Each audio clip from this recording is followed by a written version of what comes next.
fascinating material that actually came from you, our listeners.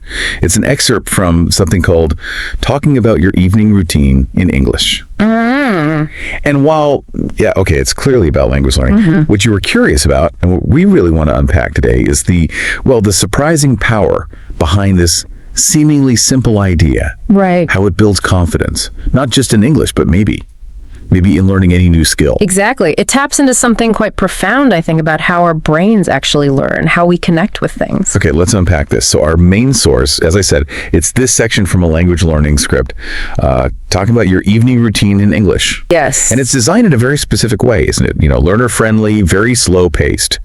And this repeat after me thing is key. Crucial, yes. The original idea, pretty straightforward, just help learners describe their evening step by step. Simple English, build a foundation. A basic building block. Exactly. But like we always try to do here on the deep dive, we want to go a bit further than just the surface lesson. We're really here to analyze why.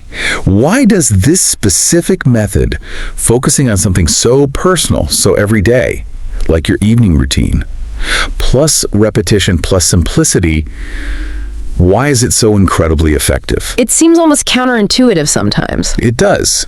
But it seems to build real confidence, like deep confidence, and that natural communication flow, not just reciting phrases. Right, moving beyond just parroting words. And here's where I think it gets really interesting for everyone listening.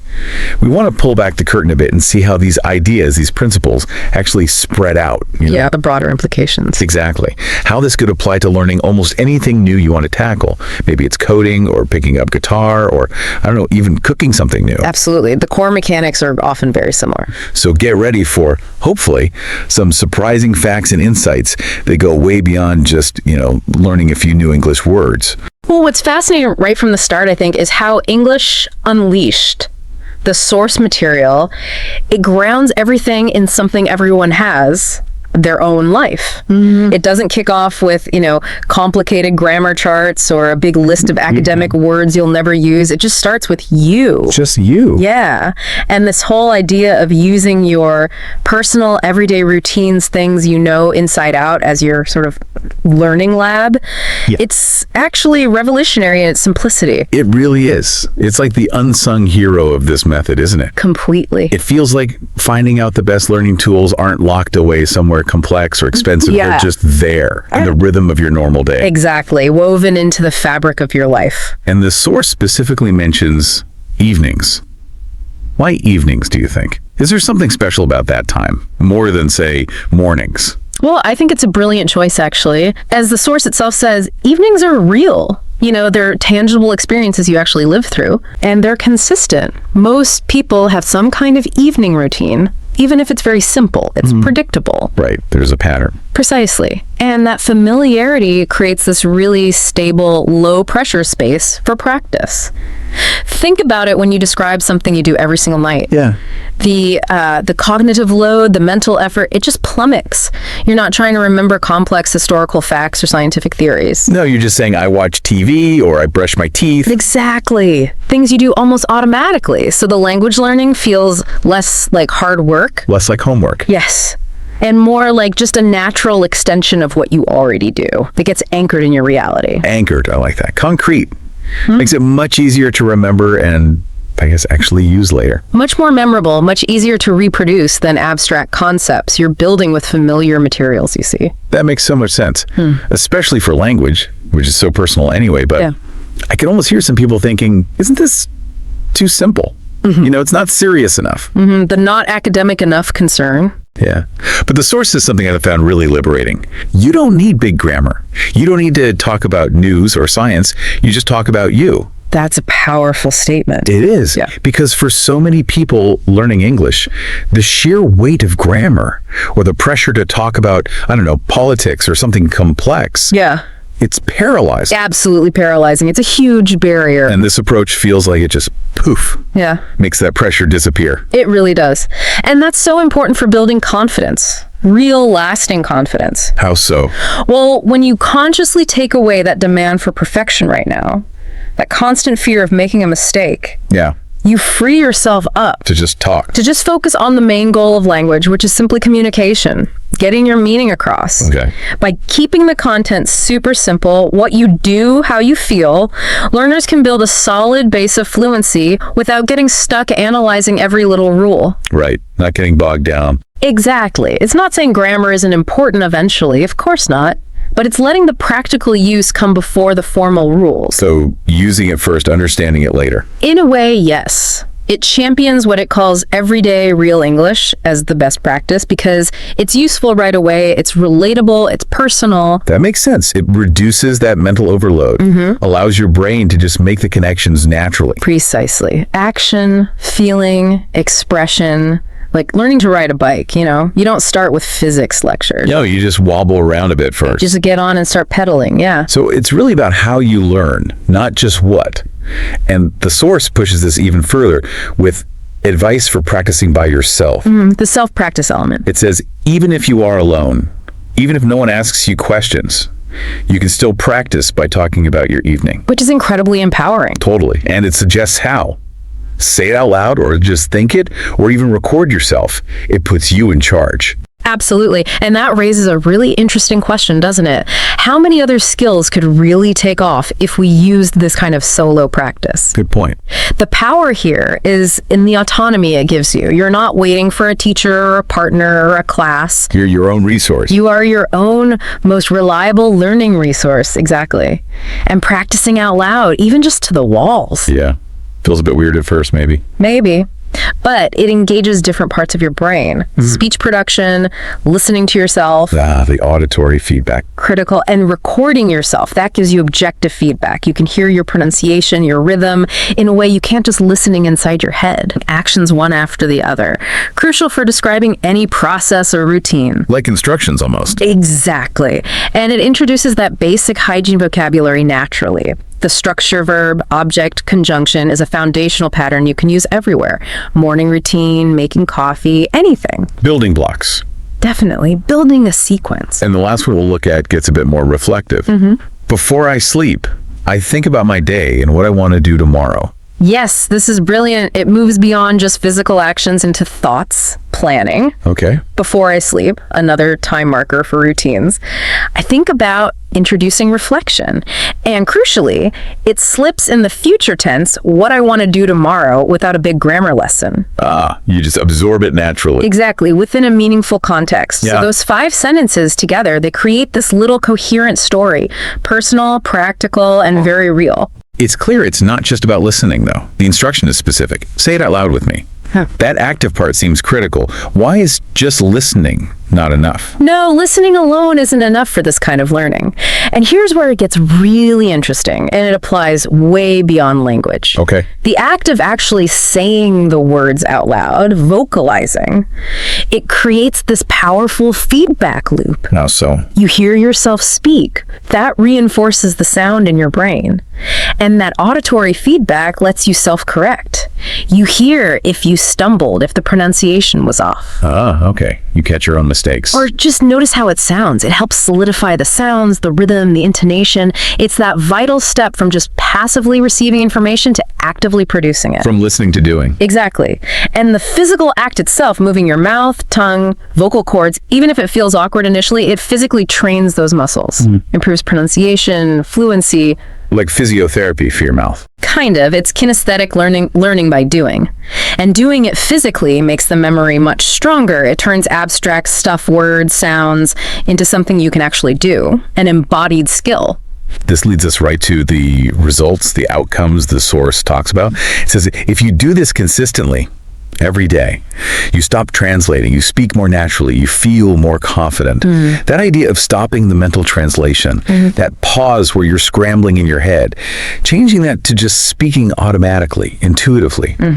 That sounds like the holy grail for learners. Is it really possible with this simple method? It really is that aha moment. And yes, the consistency is what makes it possible. Wow. When you practice phrases over and over in context directly, your brain starts building direct links between the idea or the action and the English phrase itself. So it skips the step of going back to your native language first. It bypasses it completely. Think of it like finding a shortcut. At first, you take the long, winding road.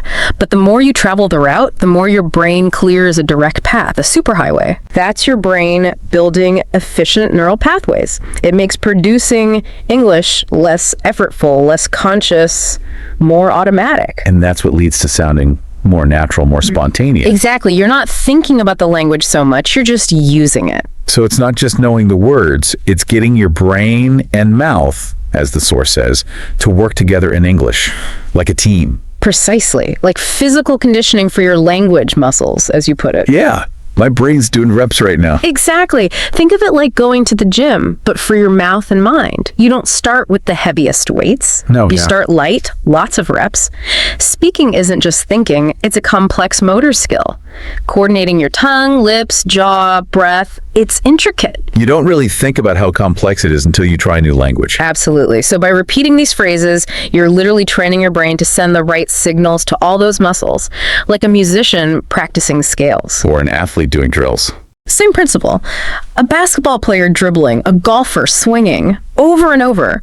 The idea that the more you do it, the easier it becomes, that's not just a saying. It's neuroscience. It's neuroplasticity in action. Your brain physically changes, strengthens the connections for that skill, in this case, speaking English smoothly.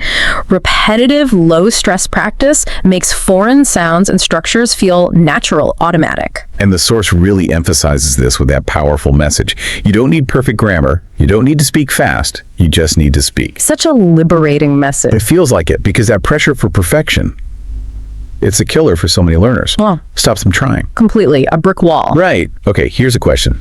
If you're not focused on perfect grammar early on, isn't there a risk you'll just learn bad habits? How does that work? That's a fair question and a common worry. But this approach kind of embraces what you might call a good enough mindset, especially at the start.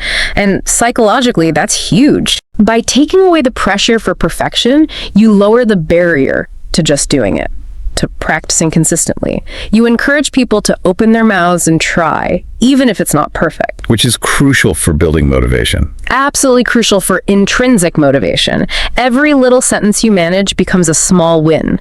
It reinforces your desire to keep going. Progress over perfection. Exactly. That's vital for building confidence that lasts. When you're not constantly beating yourself up or afraid of judgment, you're way more likely to practice regularly, actually enjoy it, and stick with it. Okay, but the bad habits. Think about how kids learn their first language. They make tons of mistakes at first, right? Yeah, definitely. But through constant exposure, interaction, trying things out in a low-pressure way, their grammar naturally gets better over time. This method sort of mimics that organic process. Build the fluency first, refine the accuracy later. You got it. Mistakes aren't failures, they're just part of the process, necessary steps on the journey. That's true for learning any complex skill, not just language. Okay, if we zoom out now, connect this to the bigger picture, it really does seem like these principles work for learning almost anything complex. It's not just about English, is it? Not at all. You've really hit on something fundamental there. This method provides a kind of universal blueprint for learning skills, any skill. How so? It's always about breaking down the big complex thing into small, manageable, repeatable chunks. Low stakes. Right. Instead of trying to swallow the whole elephant at once, you focus on consistent daily practice of the basic bits. Think about learning guitar. You don't play a whole song on day one. No, you practice maybe one chord change or a simple scale over and over. Or learning tennis, you don't play a full match right away. You practice your forehand or your serve. Repetition. Consistency. Exactly. Yeah. The focus is on doing it consistently, not being perfect or fast right away. Every small success builds real confidence, creates that positive feedback loop, pushes you forward. Micro habit. Micro habits, and making it personally relevant. That's so powerful for mastering almost anything. Coding, cooking, public speaking, painting. Yeah. Find the core repeatable actions and just keep doing them. Identify those little building blocks. And practice them consistently. Okay, so we've dug into the why, the power of routines, and the how, that repeat after me method. What's the payoff? What happens when you stick with this? And crucially, how do you keep it going? Sustainability. Yeah. The English Unleashed source gives this really simple, almost brilliant piece of advice. Before you go to bed, say 1 or 2 sentences about your day. It's so simple but so effective. It's like a daily reflection habit, but repurposed for language learning. Exactly. It weaves the learning right into your existing daily rhythm, makes it part of your routine, not some extra chore you have to schedule. Right. And the act of self-reflection itself is already good for your brain, right? For clarity, for processing. Now you're harnessing that for language. How does that work for language specifically? By asking yourself to summarize your day, even just a tiny bit, you're doing active recall. You're pulling information out of your brain, not just putting it in. Which we know is super effective for memory. One of the most effective ways. You're retrieving vocabulary, sentence structures that are directly tied to your day, your experiences, makes it incredibly personal, meaningful. Reinforces the idea that English isn't just textbook stuff. It's for talking about your actual life. Precisely. It's a living tool for your reality, your thoughts, your feelings. And to help with that reflection, the source gives specific questions. What did I do this evening? What did I cook? Who did I talk to? How do I feel now? Great prompts. They seem designed to trigger different kinds of words, different topics. They are, and they're open-ended, which is key. It encourages you to come up with your own answers, not just recite something. Spontaneous output. Yes. What did I do? Triggers action verbs. What did I cook? Food words, maybe adjectives. Who did I talk to? Names, conversation phrases. How do I feel now? Emotion words, expressions, connects language to inner inner state. So each question activates a different part of your vocabulary. Essentially, yes. Different mental lexicons, different structures, all within that safe, familiar context of your own evening. And that advice, keep it simple, keep it real. That's crucial too. Why? It stops you getting overwhelmed trying to make perfect, complex sentences too soon. Keeps it accessible, relevant. It really trains your brain to think and express directly in English about what actually happened to you, building that direct link. And then to kind of cement all this, the source adds affirmations. Things like, I can speak English step by step. My English gets better every day. I enjoy speaking about my life in English. Are these just nice thoughts? Or do they actually do something? Oh, they do so. They're far from just nice thoughts. They're powerful cognitive tools. Absolutely. Positive self-talk, affirmations. Psychology shows they really work to solidify learning and keep you motivated. They reinforce a growth mindset. You're literally telling your brain progress is happening, improvement is ongoing. When you say, my English gets better every day, you prime yourself to notice the small improvements. Which fuels motivation. Exactly. And saying, I enjoy speaking about my life in English, that links the language to positive feelings, makes the whole process more enjoyable, more engaging. And therefore more sustainable. Infinitely more sustainable. It turns a potential chore into something satisfying, empowering. These aren't empty words, they're strategies to shape how you think about your own abilities. This whole evening routine framework feels so flexible, thinking about everything we've discussed. Yeah. How could listeners take this idea and run with it? Apply it beyond evenings or even beyond language? That really is the beauty of it, isn't it? Once you get the core principle, break down a real personal experience into simple, repeatable bits, you can apply it almost anywhere. Well, imagine describing your morning routine the same way. Or your commute, your lunch break, a recurring task at work. Or pick a hobby you enjoy. Gardening, photography, cooking. Consciously practice describing the steps, the elements, in English. Or whatever skill you're building. If you're learning to bake, talk through the recipe as you do it. First, I measure the flour. Then I add the sugar. Next, I mix them. Exactly. Yeah. Simple, step-by-step narration of your own actions. And beyond language. Think about any complex skill. Learning new software. Talk through using a feature as you click. Okay, clicking File, then Save As, selecting the folder. Narrating the process. Yes, trying to improve critical thinking. Before bed, spend 5 minutes explaining one complex idea you encountered that day, simply, to yourself or an imaginary friend. The key is finding your own routine moments. Identifying your unique daily routine spots for practice. Those small, consistent moments already in your day. Leverage them for growth. Turn passive time into active practice.